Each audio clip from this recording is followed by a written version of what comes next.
I can settle down and be doing just fine till I hear an old freight rolling down the line. Then I hurry straight.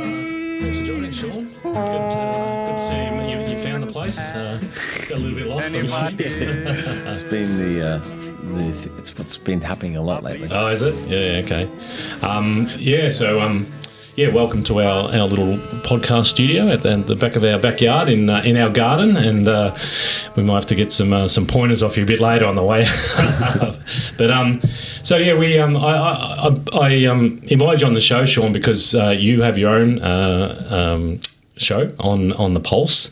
The Pulse has been a bit of another thing that we've introduced into our lives, hasn't it? Well, you in particular, Brian, because because we've had Rob Cameron on here a couple of times, and I've always been a bit of a fan of community media, and so Brian's been discovering the Pulse. Rob had me in for a chat one Wednesday, front page. I had a chat with Rob, and he's pointed a few people our way to chat to as well. Identified a few interesting local guys as well. So I have been using it as a little bit of a point to refer to find some guests, and hence why I reached out to you, Shaun. So you've got a show on 2 p.m. on Thursday afternoons called Digging It. Yeah. It's pretty cool. I mean, I'm probably generalising by calling it a gardening show, and I'm sure we'll get into that. But a gardening show that actually plays good music. It's pretty rare. Yeah, nice. Yeah, I thought so too. Yeah. So I think it's a run by a gardener, probably. Yeah. You know what I mean? Like, it's not necessarily a music show run by a gardener. Is that right? Yeah, okay. Which I didn't put that in the application. Okay. I don't think. But definitely to target gardeners, guests to come in. Yeah. But I definitely play. My aim is to play music because that's what radio should be in my eyes. But, I think it's good. I like a mix of radio and chat. Yeah. I think, not to break the two up. Definitely, I'm still learning how to break the conversation up with music. I don't know if you guys do it, but... No, we don't. We can't. I don't think you're allowed to in podcasts. So still, learning tricks every week. Yeah. Because it's very fresh. And, how long have you been doing it for? Since November. Okay. So you did the radio course and then... which was fun, but it's fast and you don't really learn much more tricks than the basics. Yeah, and then you're stuck in there in the studio on your own. Yeah, I was filling in for a woman on Thursday mornings for 2 hours and I hadn't finished the course yet. But that's community radio, they say. Like, you just walk in to say hi. And then they're like, do you want a show? Yeah. Well, our mate DJ Dread's got his show on Thursday nights now. And if he's listening, which I'm sure he will be, I've been meaning to tell him not to worry, but like he often mentions the mistakes he makes and sort of beats himself up on air. I'm like, don't worry about it. It's like serious as community radio. Like mistakes are just part of the charm, aren't they? Or if you're just listening, you don't really notice because you're not a part of that behind the scenes. Exactly. Yeah. My daughter's a musician. She used to beat herself up every time she made a mistake. I said, nobody notices. Even we don't notice, and we listen to you all the time. Exactly. Yeah. We might notice the biggest ones, but honestly, people don't care so much. So, So, what brought you to community radio? When I was living in Melbourne for probably 7 years, I think I was going to gigs every weekend. Or just in that scene somehow. So like always revolved myself around music. And then I think it was a friend was like, you really should get a radio show. And I was like, I think I looked into the PBS or Triple R at one stage, volunteering or something, but it was so far away from me mentally. Never really took any action. And then when I was moved back to Geelong and then got established again, and then Sheree, my wife, was like, you should do the course, it's happening soon. I was like, I still got that thought of like, I could do this. So it just happened.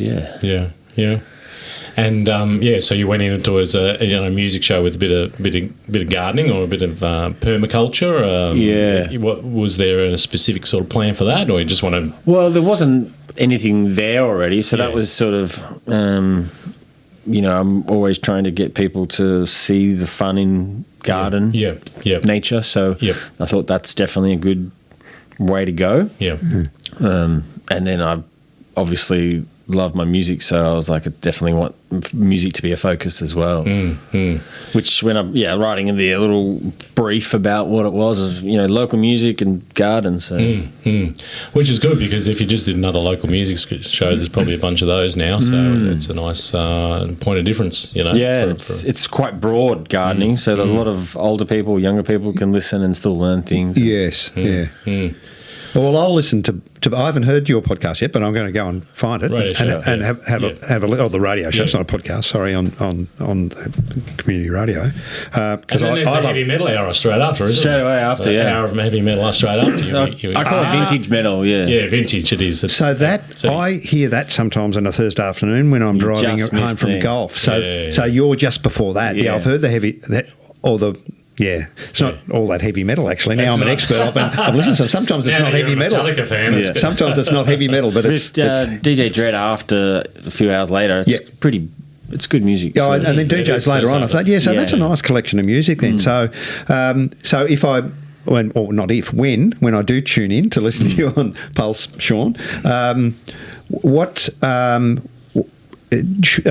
Scott just mentioned local music. So what sort of music do you play? Is it just local music? Or I don't go too far away from Australia. Localised Australian, I try to. I've got a lot of sort of friends and connections of Geelong area, so I would focus on those people a lot as well. So contemporary Australian, current bands, basically, Australian bands, okay. Well, because what I was seeing in Melbourne was like pub rock sort of stuff, so I'm still...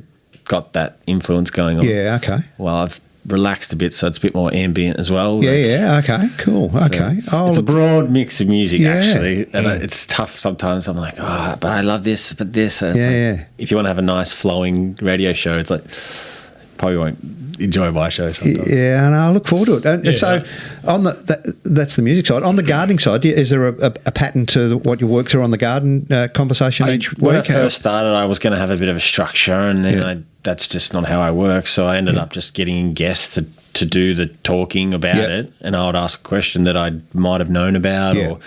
So the guests are on the garden side and the music's the recorded stuff. Pretty much. I definitely would mention things that are around gardening, like events coming up or markets and stuff, or what I've seen in the garden this week, if they come up. Okay. So let's get into the gardening side of it then. So you're into permaculture, garden design, and a few other things that I'll let you explain. But you have a business called Intuitive Garden Design, is that right? Yeah. How long's that been running? I think going 6 years now. Yeah.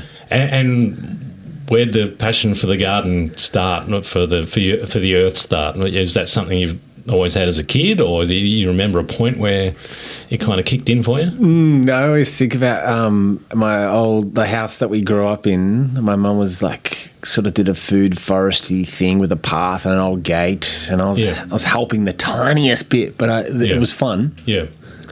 And then when I moved out, when it was in like a 4-story sort of flat, and then moved to another house that had a backyard, but it was concrete, and then moved further out of Melbourne and had a bit of a garden, and then sort of just kept on ticking bigger and bigger without me thinking about it. Yeah. And then my girlfriend at the time, now my wife, she was like, do you want to come to Peru with me and do this permaculture course? And I was like, what is that? So your wife got you to Peru? Yeah. Okay. Well, I'd actually been there before. Yeah. Just touring around. Yeah, okay. Which I was just thinking about before. I was reading William S. Burroughs, and he talks about, I don't know how he pronounces it, but Yagi or Yagi or Yag, which is ayahuasca. Oh, yeah. And so I was like, and then when I was there the first time, we went to this little retreat area, and there was this old bloke there, and I was like, oh, do they do ayahuasca here? And he's like, oh, yeah, I'll ask for you. And then he comes back 10 minutes later and he goes, oh, the shaman did a ceremony last night. He was too tired to do another one. Yeah, okay. And I had no idea what I was in for, even if he said yes. Okay. And so I was like, cool. And then I remember writing in my journal, like, oh, yeah, I'll come back, Yeah. So, And then I think I was plumbing at the time, and I was like, I'll come back and fix the plumbing in South America. That was your first trip you're talking about? Yeah, right. Okay. Thinking I could fix the plumbing. But, and so then when Sheree asked me to go back, it was a, what was it called? Permaculture course with... So it's a shamanic permaculture course, yeah. So it was involving the ayahuasca with the permaculture design course. So you take ayahuasca and it will go through the ayahuasca ceremony, and then you would look at garden design, permaculture garden design while under the influence. Is that kind of how it works, or is there I want to see how I want to understand how the shamanic and the garden design thing sort of... Well, so it's like... It was in the Andes, in the mountains. So it was like almost on the cusp of like the Amazon, but so it was like sort of. So where we're talking geographically, near Cusco, Pisac. So I think my daughter's in Cusco at the moment. Yeah. Okay. So I think we got the bus to Pisac, and then we hiked. We drove 4 hours or something, and then we hiked 8 hours. Wow. So you're up at elevation here. That's not your everyday gardening course, is it? No, it was an epic. Like that definitely shifted people's brains. Like just getting there. But we're there for a month. Wow. So a few days in, we did a ceremony. And then we got straight into the books almost. Our teacher he's an Australian bloke. He was doing the course every year because it was through like an institute. So there was probably 18 of us, I think. So we'd sit in this big little gazebo thingy, like all enclosed. And just read and learn about permaculture, as well as our shaman would sort of integrate us of how permaculture is related. Like there was a lot of... So there was essentially two teachers. There was a shaman, and then there was the permaculture guy. Who was then the shaman had apprentices, which were very sort of wise as well, but were sort of learning the ways of the land there too. Were they all Aussies that were there, or were they from around the world, the people that participated? From all around the world? The shaman was actually from Europe somewhere, but he had malaria for a while, and I think he went to Peru to heal himself, and then he was there for 10 years learning off the shaman how to heal himself through this ayahuasca and all, and then become like amazing shaman. Geez, I'm out of my depth here. Ayahuasca and shaman. I know a bit about shaman, but I haven't heard it in this context. I think I know man sort of. I know what a shaman. That's about it. A basic understanding of shaman, the role of shaman in traditional society sort of stuff that we're talking about.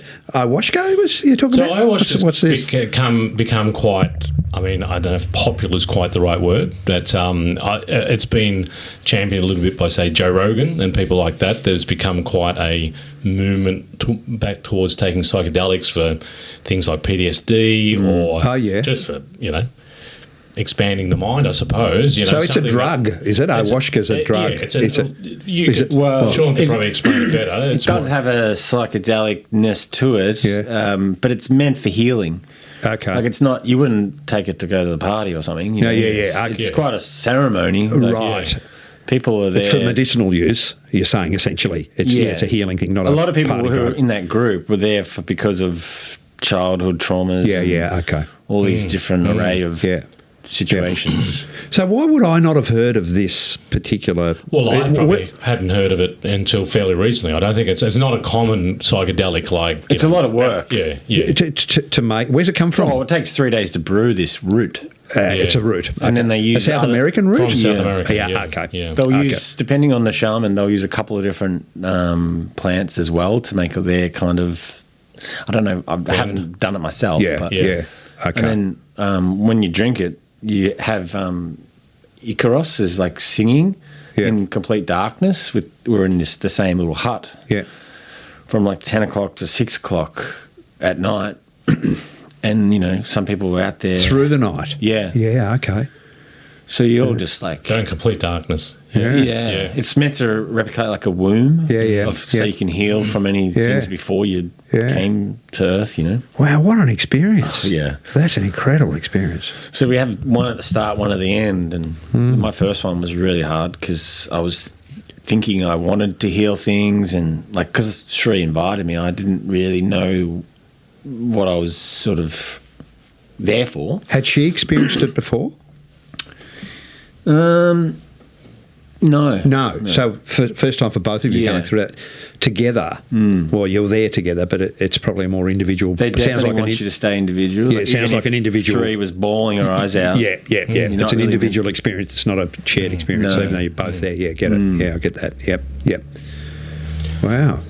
So I just want to sort of explore that experience a bit more. My understanding is you can get quite ill physically, vomit, diarrhea, that kind of thing. It's almost like a purge. Is that what kind of you experienced? I was chasing the purge first time because I didn't necessarily know what to expect. And when I didn't get it, I was upset because I didn't have this big healing moment. Right. But you thought it wasn't working for you or something because you expected that. I probably shouldn't have put so much pressure on it. But there was many people going out purging. And even you have a bucket, you know, if you can't go outside, you're supposed to purge in your bucket anyway. But and people were crying, and you know, seeing someone had a song that I think after the shamans were singing, we were all singing a few songs. If you knew something, I think someone sung a song that one of the bloke's mum used to sing to him before she died, and it was just but. I lost track thinking about that story.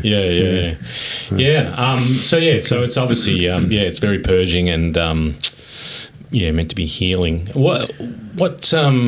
So how the connection between that then and permaculture? Are you able to sort of describe how that did that?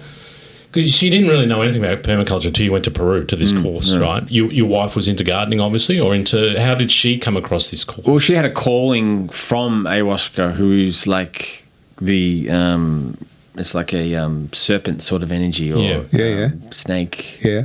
And that's the mother ayahuasca. So she's quite intuitive as well. She's spiritual, She had this calling, and her friend had been... Annie Rose Maloney, she's a muso from Geelong.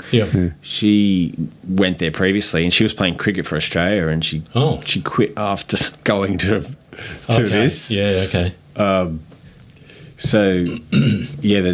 When she mentioned that, she was like, "Oh, that's the calling. That's what I'm looking for."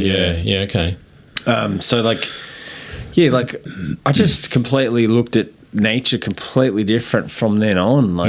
It just connected me to everything and made so much sense why this does that and this plant does this, and appreciating like just a leaf on the ground compared to just trotting over it, you know. So it's obviously had a big impact because you've now spent the rest of your life since then doing this, working in the space. But just to go back to the leaf on the ground thing. So what explain that a little bit. I think I know where you're going with this, but I'd like, it's obviously part of the whole cycle, isn't it? That leaf then breaks down, creates food for the other plants and so on. Is that kind of what you mean? Permaculture 101. I didn't mean it to tie in like that, but permaculture is a big on chop and drop. You know, instead of. I always think people, or from my upbringing even, like you've got to clean up and put it in the green bin to get rid of it. It's like, that's just mulch. That's food. And habitat, right? Habitat for all the little critters that... I get told off by my wife sometimes because the leaves gathers, particularly this time of year, under the pots and stuff, and I'm out there cleaning up. She's like, that's all the home for all the little bugs and stuff. They're creating like soil, aren't they? I do jobs for people where they don't always want stuff everywhere. So I will keep it neat to a degree. But there was a funny moment when we're all... I think we took San Pedro, which is like at the cactus. So it's like peyote, is that? Yeah, kind of, yeah. Which I didn't get much of an effect, but I was just happy watching everyone. Yeah. Which it's known to be, it's a bit more masculine energy, so he's a bit of a trickster, they say. But we're all out in this little green pasture bit, sort of near the river, where they've been growing a few tropical fruit. We're laying on the ground, and everyone was thinking, we were looking at the bugs above us, and then there was birds above them, and then the clouds. It was just, and then we were there and one of the girls was like, "Oh, we're just compost." So like it was kind of like this just layering of getting it, constantly. How we're just a part of the whole cycle. Yeah. I'm just trying to tie in, this is probably not tied in. It's hard to explain your experience, right, for us who haven't experienced that. And everyone has their own experience when they have these kinds of Well, it just shifts that sort of driving to work 9 to 5 sort of, it's got to slow me down and realise that, it's just, the trees are there, you just got to appreciate them, chop them down like everyone is lately. To build houses. Yeah, it's interesting just listening to Shaun speak. I could some of that resonated with my trip to India without doing anything specific. It was just a trip, just my wife and I went there for a holiday, wandering around, doing stuff on a tour, But there was something about it, the Indian culture, the people and their relationship with the land and place, it's really, really, really special. And everything, nothing is killed. You can't step on an ant or anything. They're really serious about it, And you take it on when you're there because you fall into it, It breaks down all that sort of shit that you've grown up with before that you don't worry about, don't think about it, snap a twig, break or whatever, crash through. No, not in India. Oh, the people are so gentle on the landscape, and so many of them. It was really interesting. I thought if you spent more time there, and did a bit of research and got in touch with the right people there, you'd get a much more easily get a really spiritual experience in the Indian culture for sure. Absolutely. Well, ask. The Beatles. A lot of the villages on the sort of area of that, on that mountain, not many of them were doing much sort of work until 10 o'clock because it was just so much slower, Yeah. So nice. Yeah. We just sat around for a lot of that month, which, I don't know, my life now is so much more busy. Before we leave Peru, what else did you get up to Machu Picchu and so on? Were you up? I'd been there for the first time, that place blows my mind. Yeah. It is, isn't it? It's like nothing you'll ever experience. It's just I remember going there, and I didn't do the Inca Trail, but I, for various reasons, but I caught the bus up from Aguas Calientes, and you get there in the morning, like for sunrise, and then there's a fog sitting in this sort of valley in the top of this mountain, this little kind of valley, and then suddenly the fog lifts, and then there's this like ancient signs of this ancient civilization, like this old structures in there, like perfectly engineered from massive stones that you think, how the hell did they ever get this up here? How did they engineer this? How did build this like this city basically on the top of a mountain? Yeah. It's mind blowing. I guess like with that. If that's like on a bus, it's so fast to like tourism and stuff. Yeah. I remember on the second ceremony, afterwards in the morning, it was like we were just sitting in the hammocks, and there were among the hills, and there was like rolling fog, literally like a dragon was sort of like a snake was just rolling in. It was so beautiful. Yeah. Did you do the Inca Trail, the walk? I did it La Rez. Okay, which is close, but. It's not as you don't get to Machu Picchu, but it was still enjoyable. Man, it was great. Yeah, fantastic. Because it was like less people. I think it's a bit more popular now, but when we got to Machu Picchu, we met up with a few people that we'd on maybe a tour or something, and they were like, man, there was like Sherpas running past us, bumping us on this. I was like, Sherpas? Like we barely saw two people. We had Sherpas, but I think the Inca Trail has become super popular, and I think hard to even do because it gets booked out so early. Probably has been a bit ruined in that respect. But you've got you've got high altitude. You've got I got a bit of altitude sickness when I was up there, and Didn't drink the coca leaf tea soon enough, unfortunately. I remember we had a break at like the highest point. This guy got a phone call. I was like, he's getting phone calls at 3,000 feet. Yeah. Cool. So you've done the permaculture course, had some revelations, seen the relationship of the earth and so on, and differently. What you've come back to Australia? What was the process then of sort of starting up your own business? Is that something you did straight away? You just kind of eased into it? How did that sort of work out?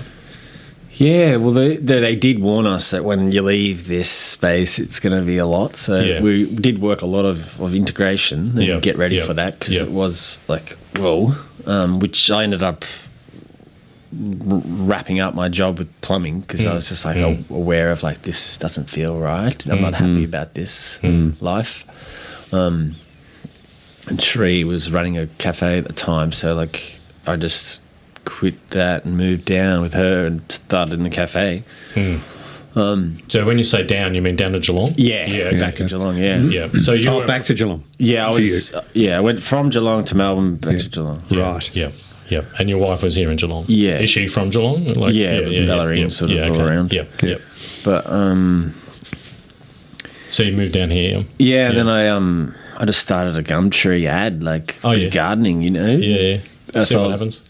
And then I was doing a few days at the cafe, and then a couple at gardening, and then we were in a place called Sanglan in Belmont, which we were going to do a market garden there, which we had no idea who we were going to sell to or what we were doing. We just thought we'd do it. So that sort of escalated. We had all the rows all ready to go, and we did 2 rows of 30 metres of spinach, and then we ended up selling it to a co-op for $15 or something. So we're like, don't know if this is worth it. Like, we haven't replanted anything. Like we had other crops, but when we realised how much work it was going to be, we sort of weren't sure. And then I think Sheree was pregnant by then, and so I was still ticking away, and I think I was getting a bit more of my name out there on Facebook, with the Geelong organic growers, and then when COVID hit, sort of found a bit more of I found my tribe, to be honest. I got more work there. Yeah, okay. Because I was lucky I was outside. Yeah, but and it's just sort of kept growing from there. Yeah. And now, I mean, what are you doing? What's the majority of your work? Is it garden design? Is it training people? Is it? I know you do a bit of water. What do you call it? Harvesting. That's it. That's it. Yeah. What's sort of the makeup of what you're doing now? Yeah. Well, it's taken like 6 years to sort of. It was a few years of just like fumbling through, and then come winter I was struggling or something, and then come spring I'm like, I'm back, and then winter comes again, I'm like, oh no, but in the last 3 years, I reckon, or 2 years, I've really got a good flow happening mentally and physically in my business, I guess. So the business side of things was just breaking down old patterns and finding better ways of doing things, so that's been really good. But then so I do maintenance, but like I like it to be around something that's a bit permaculture-y or organic or, a bit left of field. But the main focus is like growing food. So like I've semi-coined the old foodscaping, which it's a conversation starter because no one ever understands it. But so I'll come into it. Generally I'll do a consult design perhaps, and then come in and make that possible for people. So veggie beds, compost, chickens. Let's explore that term then, foodscaping. Let's tell. I mean, I think I know what you. I'm pretty sure I know what you mean, but let's explain that for people who don't. Well, what is foodscaping? Because it's you go out for dinner party or something, and people are like, oh, what are you doing? And I'm like, well, if I say landscape gardener, I'm not actually a landscape gardener. What people would normally think of. Dry stone walls and just we think of, tables. Yeah. So I'm like, right, foodscaping, which I looked it up. It does exist, and there's probably one guy in America or something did it, and then there was a Torquay guy had it on his business name thing, but I don't know if he's still doing it. But it's on the side of my car, foodscaping, which I hope it does get bigger. I always had that fear of like, that bloke started doing foodscaping, I'm not going to get any work. But and that old saying, bigger the pie, more pieces, sort of thing. So it's kind of like that shifted my brain a bit. And the more people doing it, the more aware they become of the term and how important it is because they're getting educated more by more people. So you're creating a bigger market. By having more people talking about it, right? Definitely.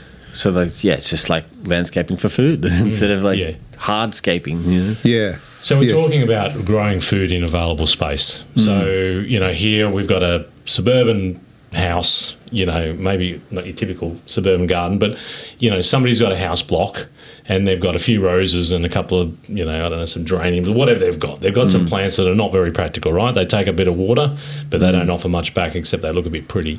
So what you're trying to do, I'm assuming, is trying to use that space or educate people to use that space to grow their own food.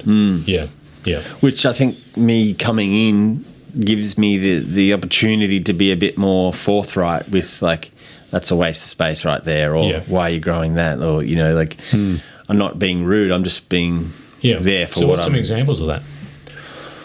I guess there was a bloke the other day, he was going to build the thing, and I said, are you going to build it though? And then his wife was like, and he was like, I'm pretty got sore back and stuff. So it's like, usually I wouldn't be so forthright, but that's just one thing that come to mind. But like how, like when I say examples, like how can people better use their gardens to grow food, their space that they've got? Sorry. Well, there's always so much grass. People just always wanting to put grass in. There was a stage where I was, for the first 3 years, I was like, I hate grass. Then I had kids and I was like, damn it, I don't mind grass. They do like to play on the grass.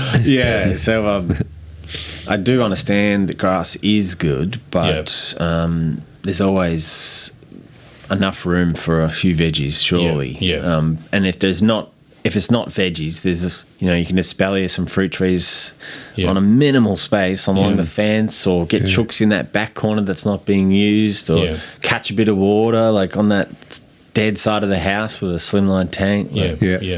So many different, or what trying to work out what you like, or like what do you like, fruit, do you like eggs, or, and then realizing well, you don't have chickens, and then just coming in with that thought process, they're like, you can see their eyes go, whoa, the possibilities, especially because if you've been in the same house for a long time, you kind of sometimes just get a bit stagnant. Not very often do you invite someone to come and just like think about it differently. Retrofit some dreams. That idea of a productive local garden, where you're living in your home garden, a productive home garden, is not rocket science, is it? And my generations before us, and you don't have to go back very far to find it. In the Mediterranean in particular, Italian migrants and Greeks, they've been to both places relatively recently, and they still, the joints just covered every ounce, even in the Greek islands, which have got no rain, never rains, but they're growing grapes and olives and eggs and lemons and all this sort of stuff. It's an incredible, really harsh climate and highly productive, the stuff they can grow there. And our forebears, our grandparents, grew much more and were much more self-sufficient in that sort of stuff than I think, my generation or the generations since. I'm just wondering about that generational sort of context, Shaun, is... So what you're talking about now sounds to me like, the way we used to live. So is there a lot of interest in this from younger people now to be a bit more self-sufficient in some food around home, do you think? Yeah, well, I look at my specs on who sees the post or who's been on my website or whatever, and it's usually around 65-year-old women. Oh, is it really? Is it? So it's still that older generation? Yeah. Okay. I was talking to someone the other day, and they're like, younger families just don't have the budget to be doing it all the time. Yeah. You've got to be looking after a garden, perhaps. Well, they might be doing a bit makeshifty for the time being, but... Can people make gardens less time intensive? I mean, my very vague understanding of permaculture is that it should be less labour intensive than a typical garden. Efficiency is my key. Like, you set it up right in the first place. Yeah. Definitely, like, you know, your compost bin for me is like should be within no too many turns or going around corners, etc. You know, it's quite efficient to get there, or you know. Even your clothesline shouldn't be too hidden away, you know. It's all these things that are connecting your house to efficiency, which makes things easier. Herbs at the kitchen door for that sort of stuff. You want to be able to go and grab them. You don't want to have to go around the back and down the backyard to get them. Like there's zones in permaculture that you'd have. That's zone 1, you know, your herbs, and then zone 5 would be like. You also want to be able to get your veggie juice after you've cooked your veggies and be able to tip them out without having to walk up the other end of the garden. The chickens out through the kitchen window or the back door. So you can utilise those. There's definitely like.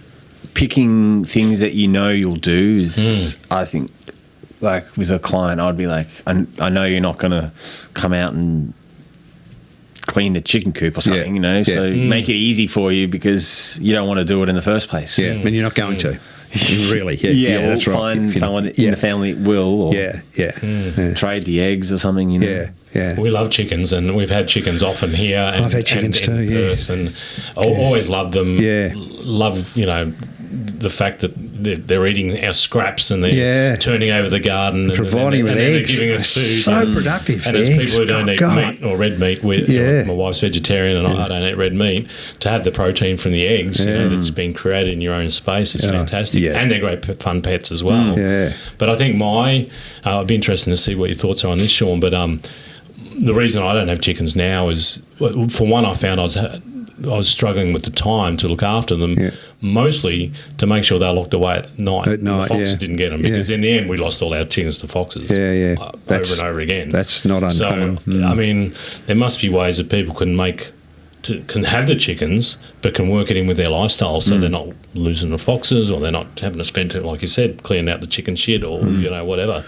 There must be, you know, you got ideas for that kind of thing that you can help people with? We had a few losses to chickens in the first couple of months of our coop, which was very homemade. I made a little house thing out of pallets, and it looked pretty and a little cottage thing.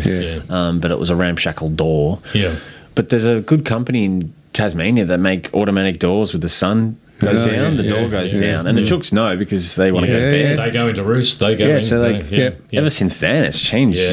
So many coming into a job, you can get this automatic door. Don't worry about it. You don't have to lock your chooks up every night. And then the people I can almost go away. Because you want them out. You know, you don't want them. I had before we moved here, we had a large property of a couple of acres, and I had a big orchard and a big veggie patch and chickens, you know. And I let the chickens out, you know, and they're fantastic. They're all over everywhere. It was great, but I'd have to then go and, you know, I'd go and make sure they go in every night. So, and I was working at the time, you know, so it becomes a bit of a chore. The other thing I thought you were going to say, Scott, is if you've got too many, before you know it, you've just got the surplus of bloody eggs. My God, the number of eggs you can sort of give. You could sell them or you can give them away, but they will. You don't need many, do you, to produce far more than a family of four can use. Eggs, no, not at all. They're incredibly. It's hard to believe that chicken can drop that amount of protein every day, like for years. Bang, bang, bang. You look at it and think, my God, there's another one. You know, we get like the Isa Browns in there. We had to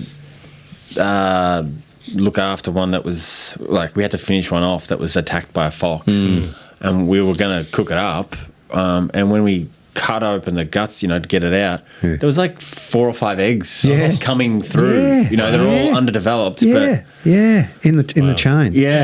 One So a day. It's just incredible that they can produce that amount of protein. On not much, you know, they don't need much. It's just bit of scratch around. Scraps. A lot of scraps. Well, I was looking up what actual grain they should eat if they're going to eat grain. It was 10% of their diet is grain, which I was like, whoa, it's not much. No.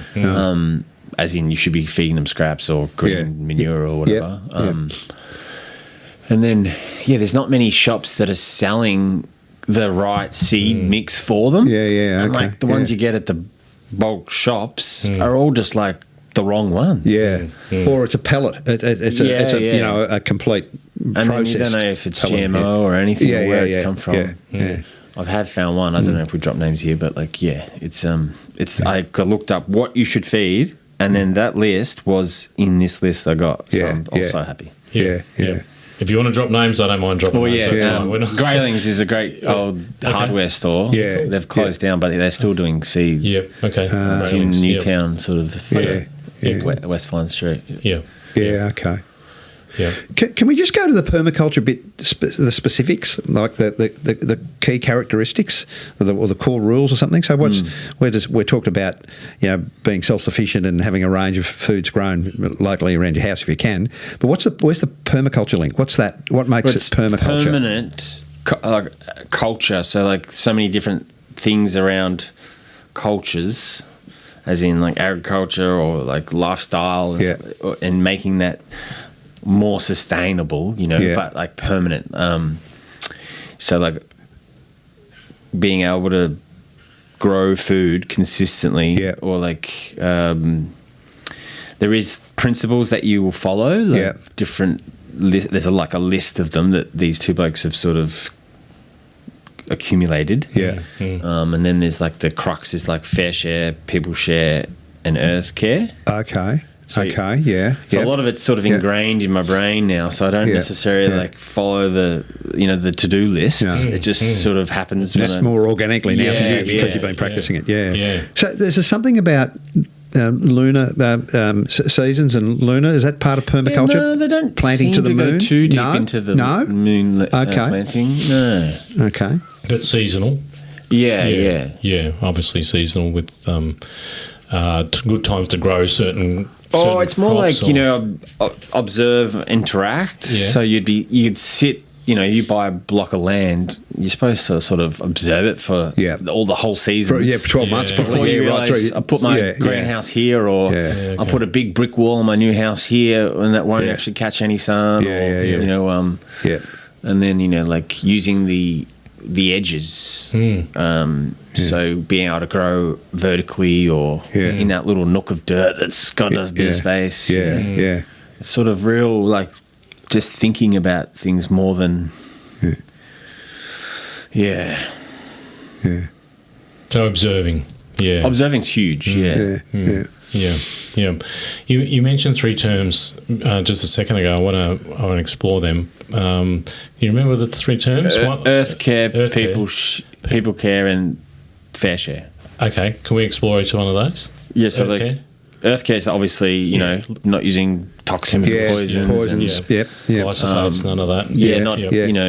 Making sure you plant the right trees or plant trees and, all those sort of just nature-based sort of thoughts. And soil health, I guess, is an key element of that. Healthy soil. And people care is obviously your neighbours, the whole nation even, but or like, your family, and just making sure that everyone's, the village is strong. And then fair share's all about like, not taking too many fruit trees off that random tree that everyone goes to, or too much seaweed from the beach, or Okay. Just knowing that don't take anything more than you need. I had this thought, and I know people have explored this, but we in our streets we have all this vacant land, don't we? All this land that could be used for producing food, and we call them nature strips, right? And they're just grass. And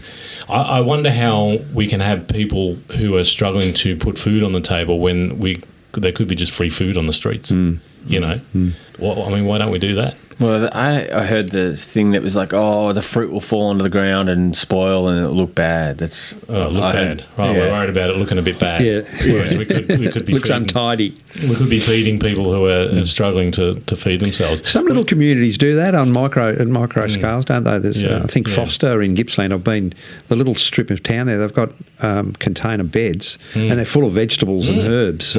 Whenever you go there, and they're there for the picking, and that people are applying the fair share. So people people aren't going and taking all the basil when it hits. They just take enough. Think, well, this is for the community. I can take some. Or for that one meal that day. Yeah, that's right. Yeah. Ange went for a walk into town the other day, and she sent me a message. She said, "There's a chestnut tree that's just dropped all these chestnuts." I saw your chestnuts on Facebook. Well, I scooted around there and just filled up a bag because they're just laying on the nature strip. And there's I thought it was the time of year for that. I pointed them out. There's one in Belmont. It wasn't a huge chestnut tree. There's heaps of them just on the ground. They're very productive. And that's one of those great things about seasonal food and fair share. When I was in northern Italy years ago,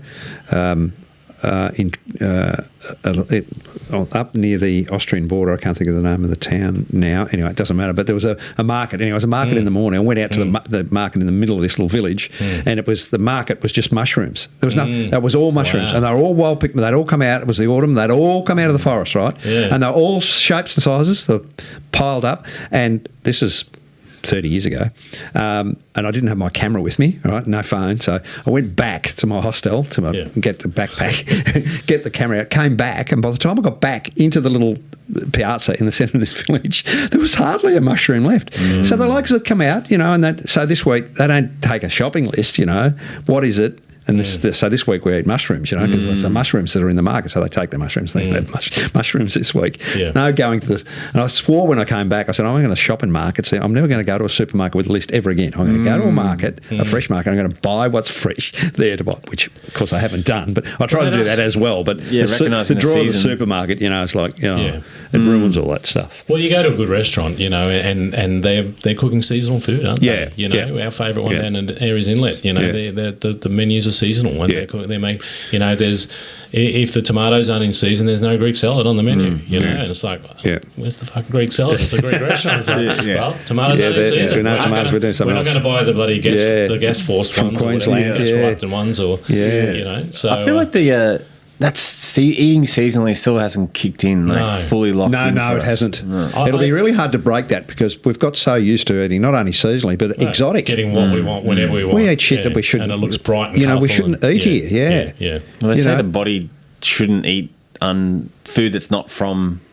our place. Have a pineapple when you go to Queensland and see how good it's supposed to be. It's fantastic. And, not meant to be eaten here, I don't think, really, in reality. I mean, it's a special treat, but they're never any good anyway, when you compare them to, mangoes in Darwin or something. Because they're picked green and then they're stuck on a truck. And I think there's plenty of diversity in every locale, to for anyone's diet without having to get stuff from the other side of the world out of seasons. American oranges in winter or whatever. Why would you bother doing that sort of stuff? How it happens. You talk about markets. I mean, it is it's a great idea, isn't it, having a local farmers market, fresh produce market where farmers from the region kind of get together on a Saturday morning. And look, the one here is quite popular. It is busy. Torquay. But I've gone up there and it looks like most of the guys selling veggies are just they've got a shop somewhere in town during the week and they're just coming to the farmers market. It does not look like a local farmer is selling their produce. Because they're selling stuff probably not quite in season and it doesn't look local. No, it really doesn't. I think that's probably right. Doesn't. Yeah. And I'm like, why would you might feel nice, you're walking your dog through the farmers market on a Saturday morning thinking, isn't this cool and trendy, isn't it great living in Torquay doing this? But it's not really what the whole idea is. It's not like the staples, I guess, of crux of a market, I guess. I'd love that idea of if there was a market and people would bring stuff together and you could even trade, you know what I mean? As you know, Brian, I know how to make beer, I mean, you could trade up beer for things that we can't grow here in our garden or don't want to grow here in our garden. You talked about chooks, and if you've got a bunch of chooks, you're going to have excess eggs at times. And you can trade them off for the stuff that you can't grow. What happened to that? A lot of that does certain parts of Europe. That still happens around the Mediterranean. I know.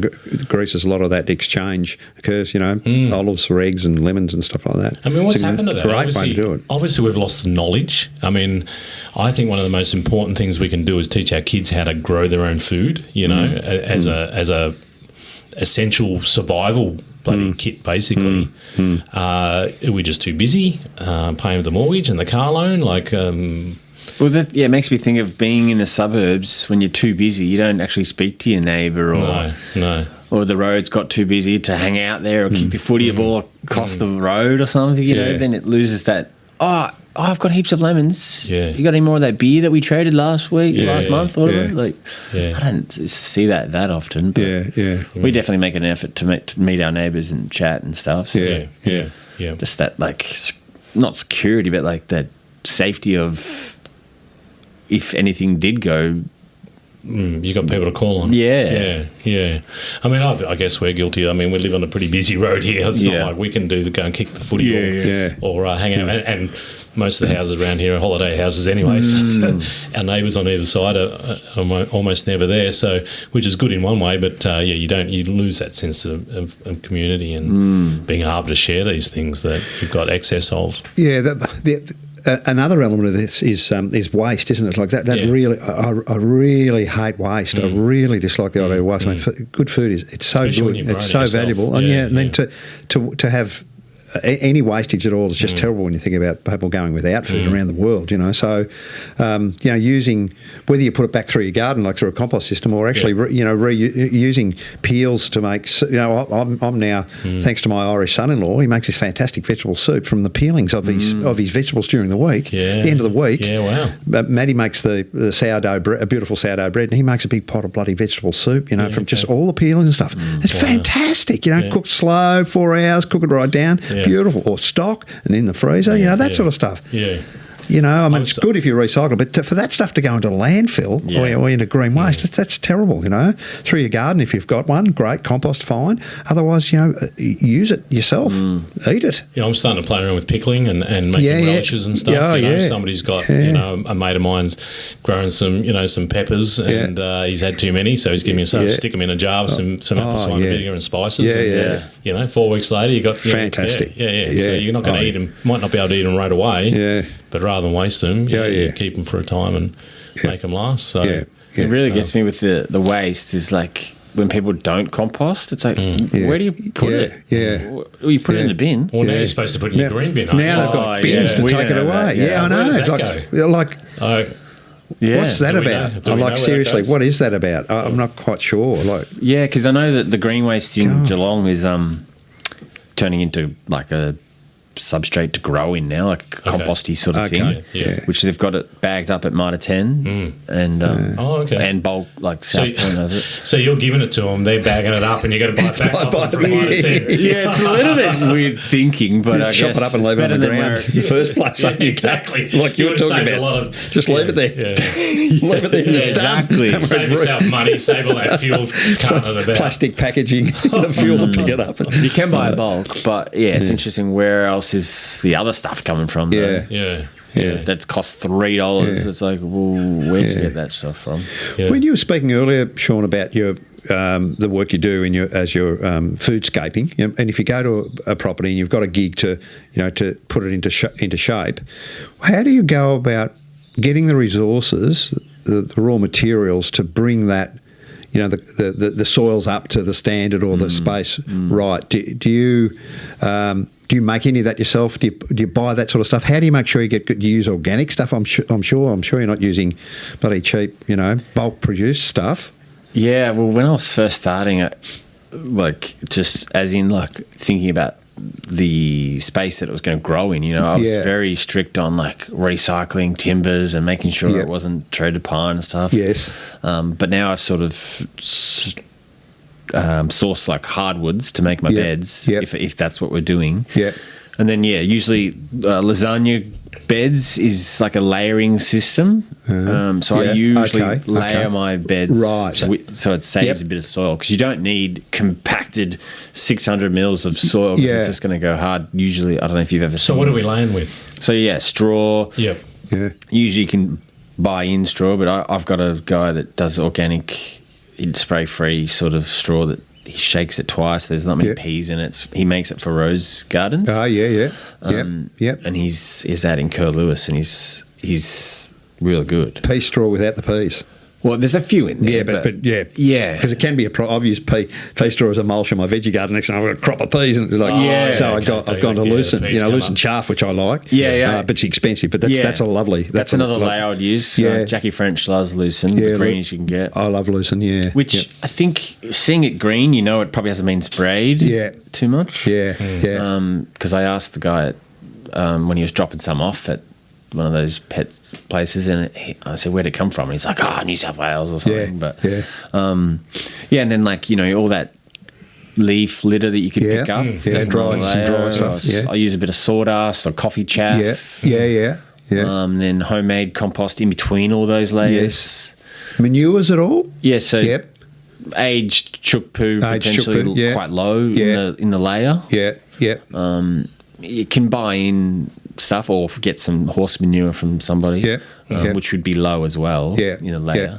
And then you only need like 50 to 100 mil of bought in good stuff. Yeah, a bit of topsoil on top and away you go. Yeah, and you can plant into that, and then that rest just brews up. Yeah. It can get quite hot because it's sort of composting down. Yes. But if you keep it mulched and keep it watered. In a few months, that's just going to be almost straight into it. So alive with all the microbes. Fantastic. Everything, different layers got different stories and different things coming in. So I reckon I could. It sounds like you'd nearly grow. My dad would have said, grow babies in it. Really good. Here's what he could say when he saw good soil. He's a farmer, my dad, and he goes, you grow babies in that stuff. Beautiful, rich, friable soils. It's like that's what you can imagine what you're talking about. Fantastic. That would be beautiful. In 12 months, that'll be fantastic. As long as it stays mulched and watered, because that's the age-old thing. You see a big bed that's just full of dirt, and it's so rock hard because it hasn't been mulched or watered. Baked off, awful. And it's not laid, no air, no light. Yeah, that's interesting. That's a good tip actually. That idea of layering to build a bed. So, what about water? Because I know you're into water harvesting. What's that mean? I mean, practically, to people with a suburban, block land. It's the same. I won't talk about today's suburban lands, which are like blocks which are 200 square metres. I'm talking about like 500 square metres, let's say, or 600 square metres. Something with you see some nice little corners. You've obviously got a roof. You've got some, some fence lines and things. It's definitely like a permaculture thing of being resilient to if there's the water's shut off or you are a bit bushy sort of house properties. But I call it water harvesting. Just I guess it's a little bit different as well. It's essentially just catching the rain in some vessel, anything possible. Even I don't always do a big job where they're putting a lot of inputs. Sometimes it's like an olive oil barrel that we just change into catch 220 litres of rainwater, and then that's hope it's good quality water. And then you find a way to then distribute it throughout the garden. Well, I can put a little tap on the bottom, and put it on a few bricks so you can get a watering can under it, and then you can make your own little teas with that water. So it's not like a huge catchment, but it just feels so good to know that you just caught a bit of water in this little house you've got. Then you make nice brews with it, for fertilisers. Put stuff in it to make. Well, you can because it's a nice big barrel. You can put some seaweed in there that you harvest from the beach. Yeah, perfect. Perfect. Or any other sort of... That'd be a great way to use that barrel, not as water, but as a nice broken down fertiliser, wouldn't it? To pour onto foliage in a watering can. I was getting seaweed in there. Perfect. I was getting some banana peels from a ice creamery or something, and I was just fully making a big brew of them, and I put the tap on there and everything, but it didn't work out. I wasn't happy with it. Okay. So what was the theory for the banana peels? The potassium. I guess.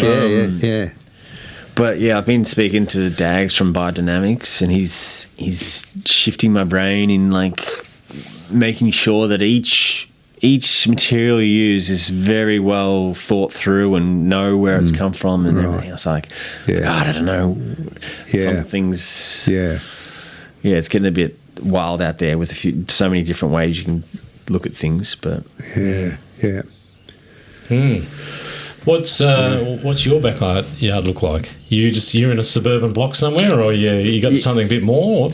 Yeah, I'm in suburbs. Well, I'm in Breakwater at the moment, but it's near the industrial area. But it's close to the river, so it's very loamy and loses its moisture so quickly. Yeah. Okay. But just renting, and it's got fruit trees and had a chicken run, so we got chickens and veggie patch. But last year I did a lot of flowers just because it's fun and easy, and that was probably spring, and then.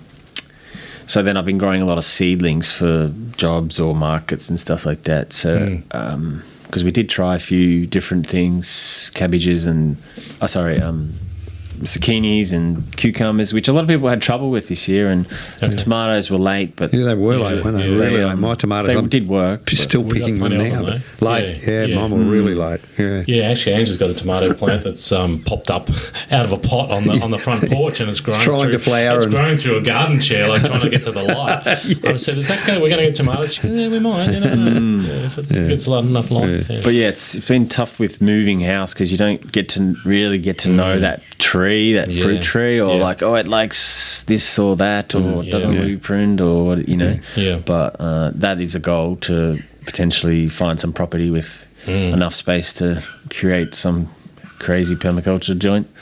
Yeah. When I as a kid, my parents, my old man in particular, loved The Good Life. I don't know if you've seen. Have you seen The Good Life? The old British TV show. I know the name. So it's a great show. You have to look it up on YouTube. Yeah, a bit of fun one night. Have a look at it. It's probably pretty dated these days, but it's a movie. It was a television series. A sitcom. Yeah, half-hour sitcom show. It was about an advertising executive who wanted to go off grid. He wanted to be living in suburban London. This is London. And next door is his old work colleague or boss or something, and his very uppity wife. And posh missus. And they basically turned the backyard into a garden and with goats and got a rotary hoe and dug everything up, and they put pigs and goats and front yard and everything, and vegetables. Getting around in his gumboots. It's funny. The next door, the stuck up wife next door is can't stand it, and there's still trying to be friends and stuff like this. Anyway, my old man loved that. He loved the idea of being self-sufficient on a small block. We had a 3/4 acre block, I think, just out of Bendigo, so it's really fascinating that idea of being able to sort of utilize your space to be, and people aren't going to be self-sufficient, but to be able to reduce some of your what you need to consume, and I think also teaching your kids how to grow food. Who knows what's going to happen? Who knows? We're at the mercy of rich, powerful men and governments, aren't we? Fewer of them increasingly. It's getting harder and harder to afford to survive for some people, and we might not. Where there's talk of fuel running out and not being able to travel to the to wherever, to the shops or wherever to be able to get your food. We can survive without a lot of things, but we can't survive without water. Yeah, and we can't survive without food. We can survive without meat, can't we? Yeah, we can. We know we can. We can, yeah. We've done it for 35 years or something. We've got vegan children. And exactly. I'm a hunter as well, so I like to eat game. So so I do like my meat, but I only hunt game for the table. I love to take wild food, but equally, our son in Hobart is the best cook of vegan food, the flavour and stuff you get out of vegan food. You really don't need meat. Their children my grandchildren are vegan. They've been raised as vegans, which it's almost it's a bit of a social experiment. I think I'm an old guy, in a way, because there's not a history of the world. But never eaten red meat, so Yeah, but she's not vegan. No, she's not vegan. No, it's a stretch for me as an old guy. I find it a little concerning, but they're the parents and they're not dickheads, kids, and they're all healthy. They're fine. Exactly. So probably more healthy than a lot of their schoolmates and the of the same load age. they've lifted off the planet. Off the earth. By not eating one meat. family at a time. Oh my God! Just I think it's easier if you just don't eat red meat from supermarkets. Yes, that's the load that we need to change. Yeah. Exactly. Mass produced. Exactly. And I'm not into hunting. I don't particularly like the idea of it, but I have absolutely no issue with somebody killing something they're going to eat. you know, and I think that's better than buying it from like you said, from the supermarket. And we've got a lot of pests that are doing damage to our environment that we could eat more of as well. Yeah, you know, deer are the obvious example. Rabbits, deer, those sort of things. You know, but we don't need to anywhere near the amount of red meat, certainly, you know, processed red meat, and that's a really big pressure on the environment. I think if everyone still was allowed to hunt, then we would have one big meaty meal a month or every couple of weeks. Now it's so abundant. It's all the sort of skills are gone. You know, that sort of time moved on, and like teaching our kids to grow food. You know, it's sort of not something that was done. It's done now like it once was. It doesn't seem to be to the same extent. Kids, I mean, they not only don't know how to grow food, they don't know how to cook it either. So you got to be able to teach them both, I suppose. But it's funny. It's funny you're talking about that good life, because sometimes in this job I come across people like that. It's so funny, the amount of random houses you walk into. How are you doing this? But we've been watching Fat Pig Farm with Matthew Evans from like 15 years ago. Oh, yes. Yeah, and it's just like so good. He hunts. He doesn't know anything. He's a critic in Sydney, and he moves to near Hobart, Signet. And then he's all his mates take him hunting. He makes cheese. He finds mushrooms. He gets pigs. And that foraging and stuff is fantastic. There's so much wonderful food, and it's better than anything that's produced. You know, any wild food I think is better. It's healthier generally. It's coming from a healthy. If the environment generally is healthy, which it is, the natural environment's healthier. You know, the wallaby in Tasmania is fantastic. You know, there's a lot of wallaby down there, and they hunt them, and they're available at all the markets. Beautiful, wonderful red meat, strong gamey meat, beautiful. And they're abundant, and they're regenerating or whatever, a resource, sustainable resource. They just, rather than pushing over all the trees and growing cattle. In reference to that, like, kids sort of thing, I asked my son, like, after watching a Fat Pig Farm, like, what thing would you do if you had a farm like this, trying to get him to make that decision? And I think he said rooster. I was like, because I was like, we'll get a pig if you want. Scott, when you mentioned that program, The Good Life, before, it reminded me back in the 70s of a magazine that we used to... Oh, yeah. It's still going. Grassroots? Yeah. Is it still going? Grassroots magazine's still going around? Yeah. Wow. Do you know the Grassroots magazine? Wow. That's still being published, is it? Absolutely, yeah. I subscribed for Ange a little while ago. We don't get it at the moment, but I'm talking... It definitely was a couple of years ago, at least. I can't believe that story. You're familiar with that publication? Only the old versions. The old one from the 70s. Oh, they were fantastic. They were full of really cool shit. Every little story in that was really practical. It looks pretty much the same. And it hasn't gone on full colour or anything like that. No, fantastic. It looks kind of very similar. Really good stories. Everything worked. And everything was simple and cheap and all worked. It's just all... might be a bit labour intensive, stuff that took time. But if you took the time, everything in those grassroots magazines would produce. Fantastic. And people advertising stuff in there. There's sharing this knowledge and that kind of thing. That's interesting. It's still around. It's still going. But you're right. My parents subscribed to it. So there is a movement out there, and go back to water. I think water's the one thing we really can't survive without. And it's so critically important. We just don't know. We don't know where our water's coming from. We don't know what the water that's coming out of the tap. We don't know what they're putting into it, but we don't know where we don't know the safety of the supply, do we? We don't know anything about it. We're just trusting that we turn on the tap and the water comes out. We can drink it and it's safe. We don't really know what the fluoride's doing to us. We don't know what the quality. All these things that we just. All our utilities. I mean, power's the same, isn't it? I think it's changing. I hope it's changing, and I hope the next generations will push harder on that water and power, and be more and more local and community oriented and used. But if shit hit the fan, we could survive without power. It wouldn't be comfortable, but we could do it. Food and water we can't. They're the critical things to air conditioning and central heating. I think we could. Coats, take clothes off, put clothes on, stay in bed. They had an open day at Barwon Water in Wardy Bullock. Yeah. And I was like, I'm going to ask all the questions. And I felt real nervous, but there was. Some of the process, I was like, but why are you using that? And they're like, just what we do. And then at the end, they talked about fluoride. We just get told to put it in. We don't It's good for your teeth, apparently. Yeah. Didn't ask me about cloud seeding, did you? No, we won't. Well, they use a product, a mineral or whatever it is. Alum is like to bring all the bits that are in the water to like clump up. Okay, so it drops out like a findings kind of thing, or which I was like, alum. That sounds like aluminium. Yeah. Are you putting aluminium in our water to catch all the microbes and stuff that are probably good for us? I don't know. Oh, and then they, in the filtration system, the alum's sort of all cloudy little balls sink to the bottom, but then they pull that out and then drain the water out of it again. Well, put the water back in. Yeah, and then back into the system and then drop in the fluoride after that. But I'm like, this is crazy. You've got to wonder what residuals are left over from that alum. Yeah.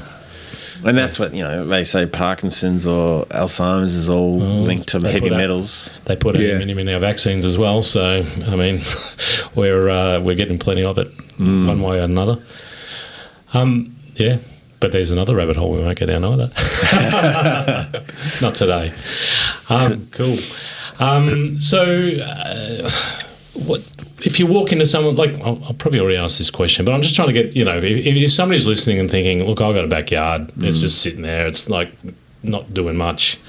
I want to utilise it more. Like, what can people sort of first look at? What's the first thing? Compost, I'm guessing, would be the first thing, but what can they sort of first do to start better utilising their garden, their yards? This has sort of come from my intuitive way of interpreting permaculture and gardening, but I don't, always come back to you or the client saying, are you going to actually compost? Like, I could set up a nice compost bays or a bin or something like that, but if you're not going to do it, it's very hard to like make someone do anything, So you got to really work out what you would like as well. Like, I can definitely come in and show you all these ideas, but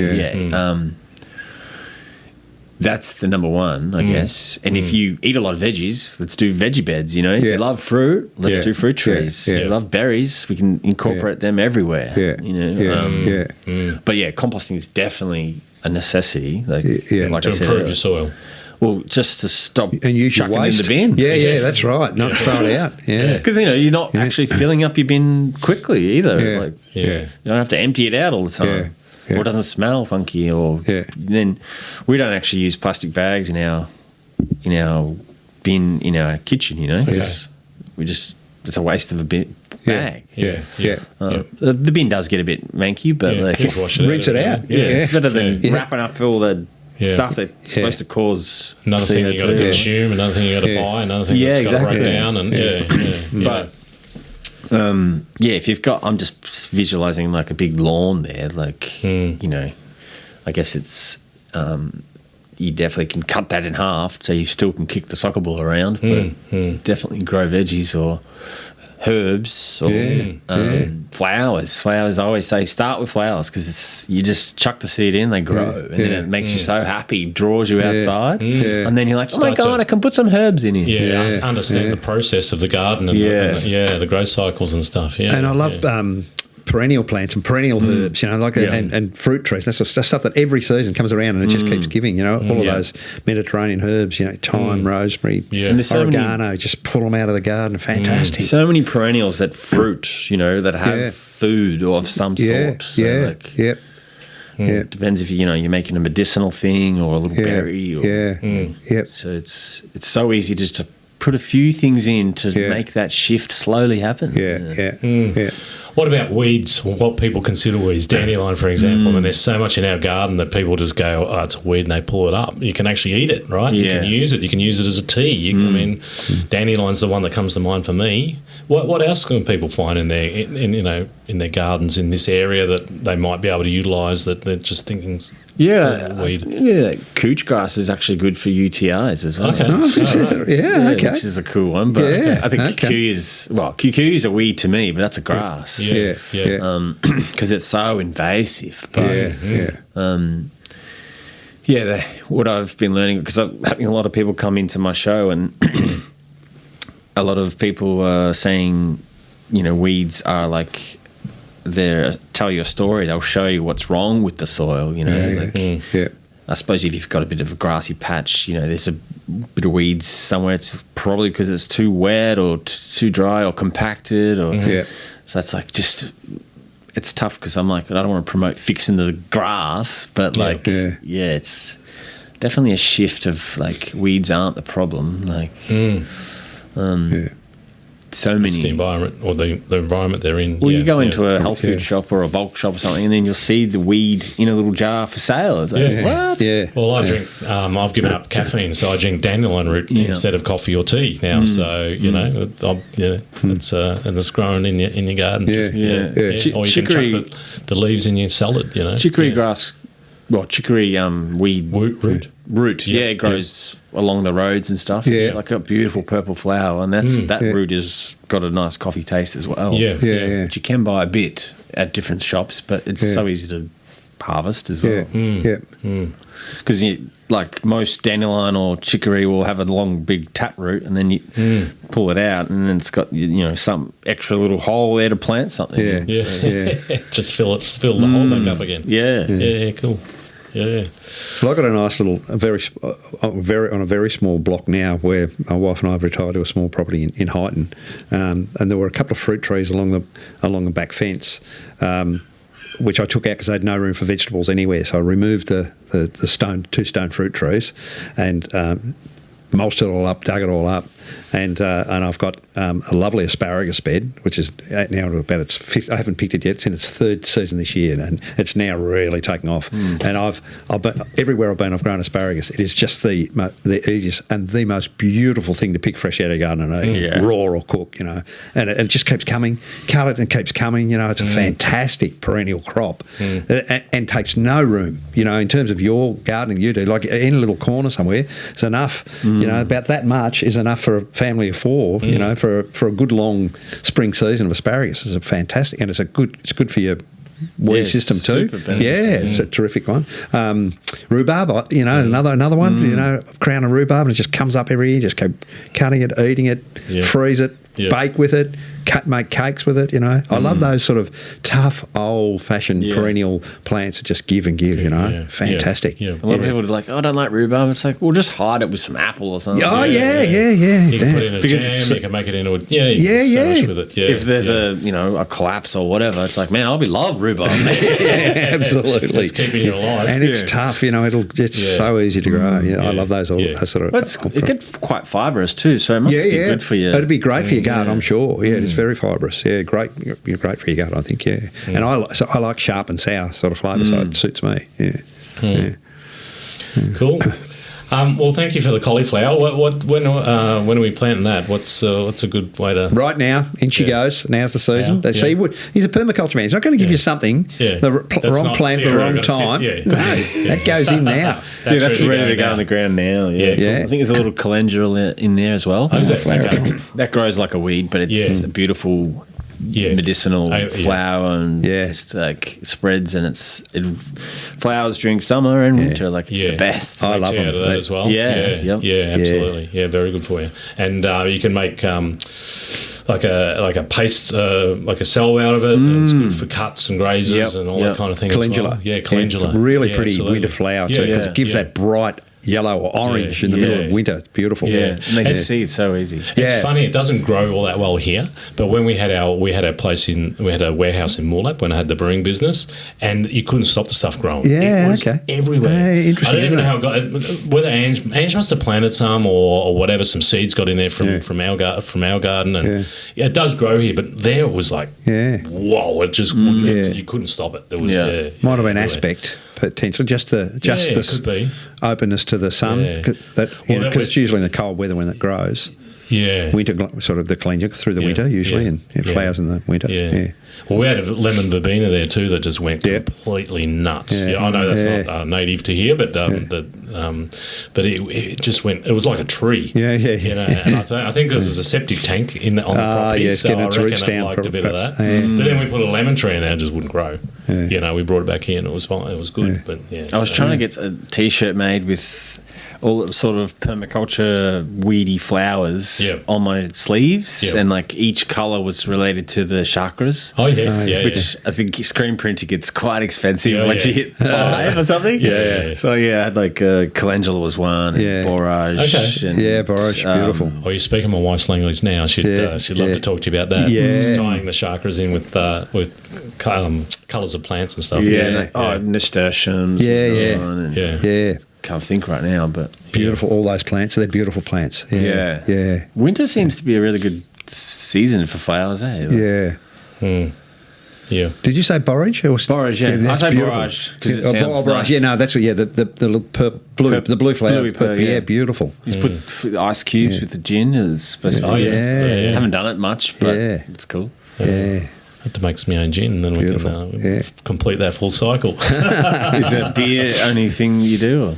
Oh, I haven't made beer for quite a long time, actually, but I know how to make it. Mead. Have you done honey mead? I haven't made mead, no. I know how to make that too, but I haven't made it. Yeah. A neighbour of ours gave some, and it was so strong. It can be, I mean, mead can be strong or it could be light. It just depends how you make it. It's like anything, but I would love to learn to make spirits. Got a dream to make rum one day. I'd love to make rum. But yeah, we had to go at bees on the property, but didn't quite work out. We haven't readdressed it yet. But you ever had much to do with bees? Yeah, well, we got given a swarm from our neighbour, and it was going into winter, and that isn't the best time to get bees. And I didn't feed them over winter. I was pretty naive to it at the time, and then come spring swarm time, they were like, "Shh, I'm out of here." They're gone. So much of your job. No food here. Let's go, guys. Pretty much what happened with us. They move on. We took we were contacted by. We must have been. Ants must have been put in contact with a local pest controller, and there was actually Breakwater where you said you're living. There was a swarm on someone's letterbox just on their front yard. So we went there to get this swarm and got it into collected it all. Anyway, we went there. Naive, like you said, went there with no protection, and got bit pretty badly. Shit. Wow. Yeah. And there's photos of his Angel's braces all I think luckily, my dad, one of my sisters is actually allergic. Yeah, but it can be dangerous. Probably would have killed them. But anyway, so we got them back here, and we don't know whether we didn't get the queen. We thought we did, or whether or not the same thing was the wrong time of year, and then we didn't feed them enough or whatever, and they just took off somewhere else. They don't read queen. It can be a problem because it's a swarming queen, so you need to birth the queen out of a swarm, and then calms the whole hive, and then they won't swarm as much. Okay, yeah. But that's what I learned afterwards. Yeah, afterwards, exactly. Well, we've got the hive there, so we just got to readdress that. Because that's another thing you'd love to harvest on your own property is honey. Oh, yeah. Beautiful. Yeah. What a fantastic food. Honey and eggs are two of the greatest foods of all time. And so medicinal as well. Honey, especially when it's grown locally. Yeah. Like when you're picking up all the local yeasts and so on into the honey. Yeah, we were given some honey from that same neighbour that made the mead. He was like, this is probably bit of your garden as well, because a lot of bees would come to our house. Well, that's one thing I've experimented with beer actually is harvesting local yeast, and that's always fun. It's like making sourdough or whatever. Actually gathering the yeast from the air basically, and then it can get a bit funky and it can be a little not always go the direction you want. But there's something really fun about gathering the yeast. Like if you could homebrew, gathering the water you've collected, the yeast you've collected, the hops you've grown on the property. The malt's a different matter. You've probably got to grow a quantity that you can't grow in your backyard. But someone could definitely do that for you. And you can get it nearby. You can grow grain nearby. You certainly get it locally. And there are a couple of breweries in Tassie that I know of that do all of that on their property. They're on 100 acres or whatever or more. But to be able to do that kind of thing in your suburban backyard, I think is really fascinating. To make the soul just feels so good. But anyway, so so I don't know. Hopefully more and more people head in that direction. And I feel a good one for this winter is always wong bok, like to make kimchi. Kimchi is like super good for you. And it's so easy. It's just a big cabbage that grows over a couple of months, and you don't even do anything really. What's it called again? Wong bok. It's wong bok, and I think I get wong bok, but I think there is wong bok as well. Like an M. But it's like a perpendicular cabbage. It's an upright looking cabbage, I think. Yeah. Long pointy cabbage. Yeah. And that's the one for the kimchi, is it? Yeah. Don't you love kimchi? Yeah. Whoa. Bit of natural yeast, and it just ferments. Yeah. Well, I guess it does get in there, but it's... Yeah, you do the salting for over a day, and then you wash that off, and then you put the gochujang stuff in it. So is that like a ginger bug or like the mother of apple cider vinegar kind of thing? Yeah, pretty much. That version of that. It grows in that sort of process. Yeah. Yeah. Okay. Yeah. You'd like kimchi? No? Bit hot, spicy? No? Haven't got my head around it yet. Really? It's not that spicy. Oh. Yeah. What was that? It's not that spicy, I don't think. No, not really. No, I just wondered when he said he didn't sort of not that. It's a bit like farts for my liking, but yeah, that's the earthiness. It's something beautiful. I love the idea of fermentations, as you know. Yeah, I know. So, anything fermented food is good for you too. I want to get my head around. But we're friends in Wallen, where we lived before we moved to Geelong, and they adopted Korean children. Their children both adopted from Korea. And Glenda, who's a cookery teacher that by trade, used to cook a lot of Korean food. We go around there for Korean meals. She would have kimchi, so we've discovered kimchi and bulgogi and stuff. Oh, fantastic! Wonderful food. Yeah. Great food. Yeah. Anything a bit spicy and pickled and spicy. Like, how could you go wrong? Seriously. I feel like, Korean food's just like, what? Yeah. How did you make this? Yeah, I know. It's fantastic. I mean, if you think of the food I grew up on as a farm kid, one of 7 kids growing up on a farm, it's just, potatoes. Just meat and potatoes, meat and 3 veg, I was like, wow. Yeah. Food now, Well, that's the same with me. I grew up, chops and 3 veg or, sausages and 3 veg. And then, you learn about European food and...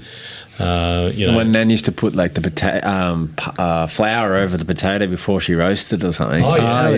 That was posh. That was it. Flour. I remember first discovering dolmades. Rice wrapped in vine leaves. What the hell's this? Yeah. And I'm like, whoa, how good is that? Yeah. Rice and vine leaves. Amazing. There's a good initiative happening in Geelong I haven't heard of it. But there is a few others, but the community olive harvest. Have you heard of it? No.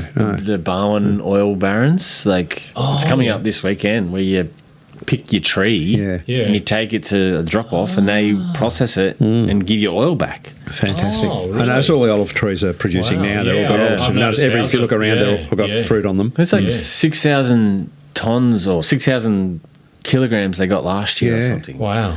Did you have them on your show? That name's come across. Yeah, okay, that's why I've heard of it recently. Yeah. That's a great idea. Isn't it? They can just get a little bit of oil. It's like you can do that with honey, though, can't you? You can do if you've got if you've got hives, you can get people to harvest that and then just give you a few jars of honey every season. Definitely. I feel like beekeepers are quite stretched as it is anyway. Yeah. Probably if they've got a few hives, but definitely if it's in your vicinity. I'm sure there's people around that do that kind of thing as well. Yeah, and that's a great idea because, we've got a couple of small olive trees and you sort of see the olives and I don't know, it seems like a lot to try and make them edible. But if somebody, does that and knows what they do. That's a great way to do it. Which is how they do it in the Mediterranean probably. They've probably been doing like that for thousands of years at the local community level. I know though, the first time I went to Italy, that trip I was talking about earlier, and the villagers also do their own wines, so everyone has the same wine. They just make one batch of wine and they all put it in their cellars, and they all have it on the table. It's a lovely light style red wine. It's on every table and every home, and it's the same one that the whole village do it. That's so cool. It's fantastic. Just one wine, that's it, and we all have the same one. Well, it's a bit like tomato sauce day or whatever it is. When the posadas, when they make a posada as well. In suburbs of Melbourne, or they all get together in the community and they make their sauce or their posadas. And the pig, I still know some Italian families that'll kill the pig and do the whole lot. They make the salami and make the sausage and do the whole lot. The whole pig is done on the day. It's a big job. It's a big job. It takes all day to do it, but it's a little bit different. But I remember when we're in Fez in Morocco, and they've got a community oven, and everyone would make their dough, and then they bring the dough to bake their bread every morning. So that not everyone's got a oven in their house, but that's how I love that idea. Like the village oven. They all go there and put their bread and bake it out. It's like, makes so much sense. With, COVID happening, it's like the segregation, we lost a little bit of that connection. We just need to make sure we keep building that. Yeah, I think we'd probably lost a lot of that connection already, but that kind of put the icing on the cake, didn't it? It was like the final nail in the coffin for people to be part of a community, just locking them away in their houses and killing off any of that kind of that sort of trust amongst the community, amongst people sharing those sorts of things. But yeah. And that's what I do, like with a lot of my events and stuff. It's just like trying to bring that connection of people and not trying to do it grassrootsy, posters instead of Instagram or something. There's a bit of a movement around that. I'm having this conversation with my daughter, who I said is in Peru, and she's talking about starting a travel company where she takes people across to South America, because she's just spent nearly a year there and she speaks fluent Spanish now. And she's talking about taking tours across, a little bit like Matt from Nevermind Adventures.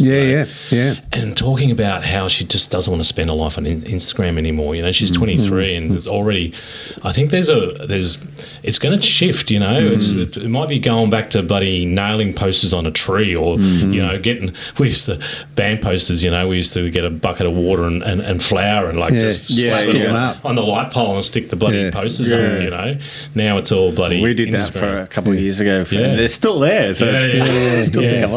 Yeah, not many people are doing it, so they get to last. But they look fantastic. Or every shop has a community billboard, or go to the local IGA, and people go. They'll go and do their shopping, and then they'll stop and have a look and see what's for sale or what community events are on. You go to Whole Foods here in Torquay, and all the little events that are happening. There, it is. We used to do it, right? So you can do it. I think people are going to be ready for the drop, maybe, of client population going to things, because there will be the reach won't go as far. You think this isn't working, but it's like, well, not everyone's going past that poster, I guess. Yeah, cool. So, tell us maybe about some of the events you got some coming up planned, or? We did just do a little autumn Samhain sort of related to the pagan sort of celebrations around sort of just calming down for the winter and eating the autumn harvest. But we'll probably do one for the next one just because that was quite fun. But I was going to do a little rain harvest, catch a little workshop, but not seeing too many people locking it in. And after, realising some people... and just knowing what works, I think I'm not sure if it's going to happen. Okay, is that advertised on your page, on your Insta page? It's actually through Facebook, I think. Okay, because that's something we could be interested in, because we really want to capture more water on this. This is very, very rustic. Just the olive oil, the olive barrel. But it's just a bit of fun and see if it's like for free. I just thought I'd share my knowledge, I guess. I really like the idea of using, if you're interested in catching a bit of water here, using it as a liquid fertiliser for all your plants. Just use that barrel. Grab some. You're down there swimming every day. I don't know what the rules are around gathering as long as it's not a national park. It's grab a bit of chuck it in, and then just use it as a diluted feed on all your pot plants. So you can see, you would have noticed walking in here, Shaun, I'm sure the abundance of plants in pots around the place. Give them a feed with that. It's actually probably a lot better than buying products, because there's very minimal seaweed in those ones. I'm sure. I heard that they sold because they couldn't dilute it anymore. Look, some mornings you go down there and there's shitloads of the stuff on the beach. So, nobody's going to miss it. As long as it's the kelp sort of stuff. That has the best properties. Okay. So the brown kelp. That strappy stuff. Yes.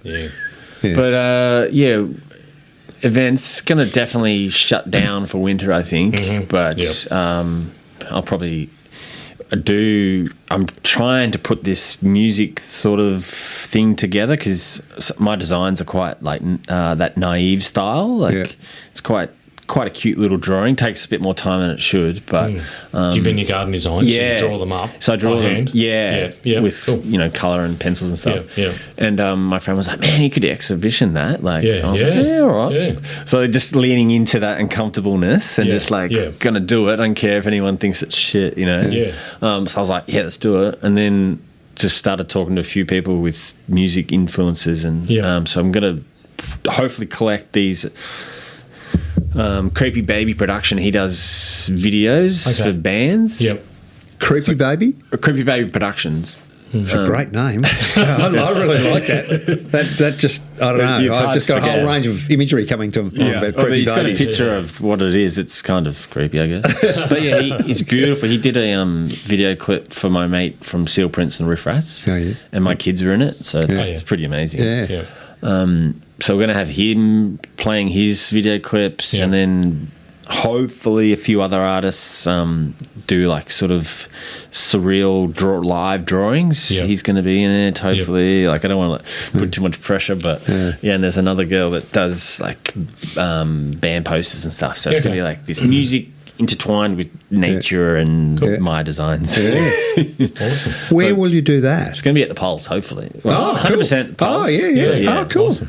So it would just be just a Geelong sort of thing happen.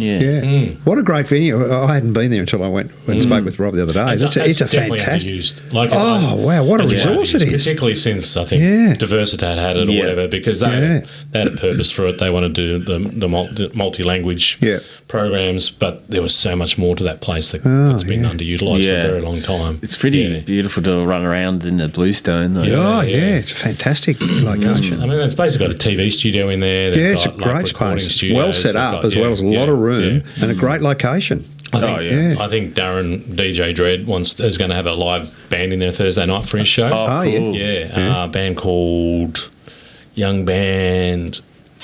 I've gone blank on that. Green Buzzard? No. Two names. Sean will know him. If you can think of the name, I bet he'll know him. Yeah, no, you probably will. Anyway, they played it. But I've got this other thing that it's been brewing for a few years. I need help, to be honest. Yeah. Kind of like Reckling Cup. Do you know it? Yeah. But Geelong version. Yeah. Because Castlemaine has one. They do. I was just about to say that. Castlemaine started one as well. I'd love to, we would love to probably somehow get involved in that. Yeah, so the Pulse and OCR, I think it's called, from Colac, would be the team, the football team, and then maybe bars and cafes. So the Reckling Cup, do you know what it is? Well, I thought it was well, maybe I shouldn't say. You tell me what it is. It's basically it's a community footy game that happens every year, and it's like the community radio presenters versus the musicians. Oh, it's not what I thought it was. Yeah. Okay. So they have two teams. Something's the. Anyway, so stuck on the Rockatoos now. Right. Yeah, so they and they're doing one in Megahertz. The Megahertz is the radio guys. Yeah, right. Yeah, I'm the Megahertz. Yeah, the Megahertz. Yeah, I love that. That's a great idea. And I did notice that they're doing one up at Castlemaine as well, which is run really well too. Yeah. But great idea. I'm not sure if who would play against because obviously the Pulse and OCR don't have a huge get the musicians. Yeah, well, that's a good idea. Plenty of musicians around. Yeah, I mean, we've got contacts through. Well, Rob Cameron's a great person to talk to about that as well, because he's very strong contacts through local footy as well. Yeah. But I was thinking at was it the Giants team? You know, Surf Coast, the local one. No. The top of Packer. Geelong West. Geelong West. Yeah, because it's got that big stadium there. Yeah. Right. But definitely. If you want help, at least making connections between musos and and that sort of thing, and even some the local footy and stuff to get some help there. We've got the contacts, don't we, Brian? Do we? Of course we do. And we have fucking hell. Yes, we do. Any of the guests yes, we do, Scott. I even had the wrong competition in mind, so I'm just going to shut up because I thought it was something else. I thought it was about accessibility sport. Sport for people with disabilities. Well, we could link that in somehow. That could certainly be an All Stars, is it, or something? Yeah, that's what I had in mind, but that could be an element of it as well. You could blend it with it as well. Yeah. No, great idea. Love it. Yeah, go for it. Get into it. I'll let you know how it goes. Anything like that. I think sounds good. It's good for the community, I think. Yeah. Cool. All right. So I'm digging it. No, digging it. Just digging it. 2 p.m. Thursdays on 94.7 The Pulse, or people can listen to it on the community radio app, or if you miss it, you can listen back to it on the Pulse website. I'm going to go home and do that right now. I think you'll enjoy it. I think I will. I'm sure I will. I like the idea of the combination of music and gardening. I'm a bit intrigued. It strangely ties in. Most tracks have some thing, or an artist is a gardener. Like it's crazy. Nice. And it is. It's good music. Yeah, it's got a good music taste. Well, you said that, so. And I take what you say seriously, Scotty. You are my music, guide. Intuitive Garden Design on Instagram, and Facebook as well, and on my ute if you see me driving around on your ute, So just look up that, and so it says something else on the ute. It says foodscape. Foodscaping, permaculture, foodscapes, rain harvesting.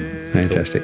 Awesome. Well, thanks for joining us, Shaun, and good luck with all those projects. Thanks, guys. Sounds fun. Cheers, mate. Bye. Cheers.